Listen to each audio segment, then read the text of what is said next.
volume. The look of a movie premiere is clearly changing.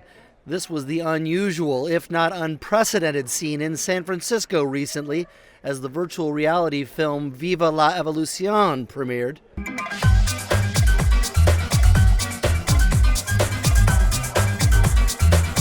Somos países que estamos muy cerca y ya esta guerra psicológica y esta guerra fría debe acabar. Inside the headsets, viewers are being given their own ticket into an underground electronic music scene in Cuba.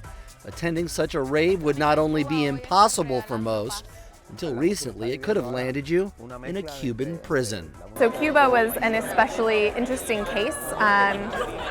Electronic music producers in Cuba had been using a hard drive system called El Paquete, which is a terabyte of information that went around the island every week in order to get new music. And they pass it around, kind of an underground thing, isn't yes, it was an illegal system. And despite a recent thawing of relations, Pfeiffer Garbisi still had to sneak in the cameras that led to the film and this premiere. I call it like your all access pass to the underground. This kind of immersion for the audience is the thing being touted by virtual reality proponents as one of the big benefits which we are just starting to see from the technology.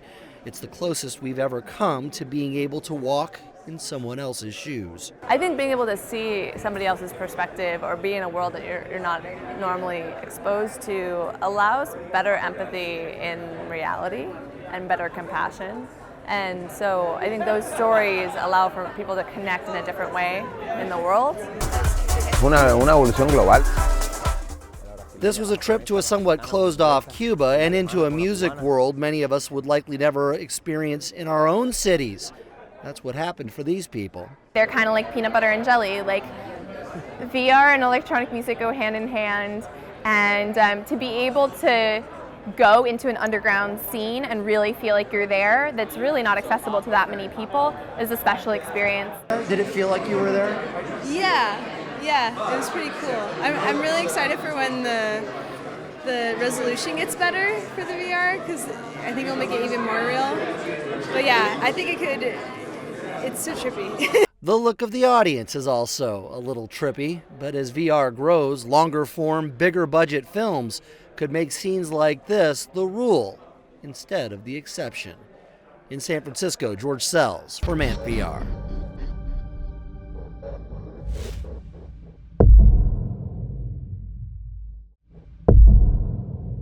In an industry with a minute history, the talk is all about what's next.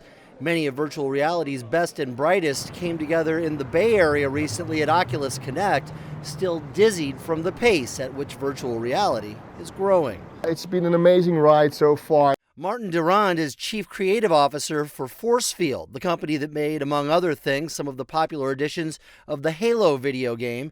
His company's foray into the VR world has been the equivalent of a foot on the gas. The way in which the VR industry is moving is just, the pace is amazing. The only thing is, obviously, sometimes it may be going a little bit too fast for consumers and developers alike, but we're keeping up, and I mean, it's always exciting to be at the forefront of technology. I haven't heard anybody complaining in the office. How are we doing this morning?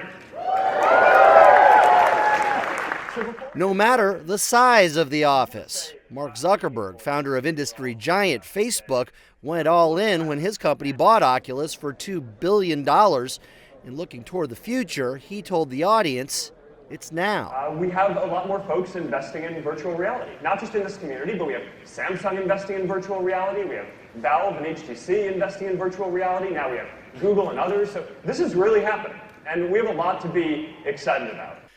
Zuckerberg then proceeded to show the capacity crowd Facebook's vision of a social space for virtual reality, a cartoonish land where you can hang out with your friends. Hey guys, how's it going? Hey Mark, it's great to see you. Hey Mark.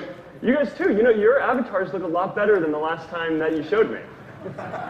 Yeah, we actually have faces now and bodies, and we even look like ourselves.